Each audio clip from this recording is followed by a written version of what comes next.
Members of the new Congress are returning to the Capitol today for a fourth round of voting after Republicans could not agree on who should be the next House Speaker.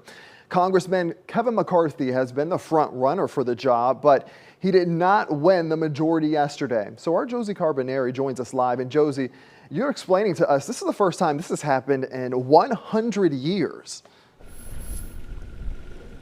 That's right, and political experts here locally that we spoke with say what will most likely happen is Republicans will go with a candidate that most of them can agree on, and then that person will become the Speaker of the House. Until then, though, the House is not able to conduct any other businesses until a Speaker is chosen, and the vote will not just require multiple rounds, but multiple days, so this could go on for a while. It's the first time in nearly a century this has happened, and right now, Republican leader Kevin McCarthy is about 15 to 16 votes shy of winning the majority.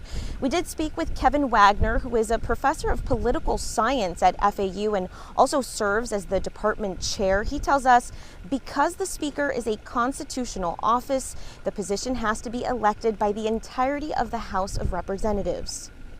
There's no requirement that he or she be a member of the House.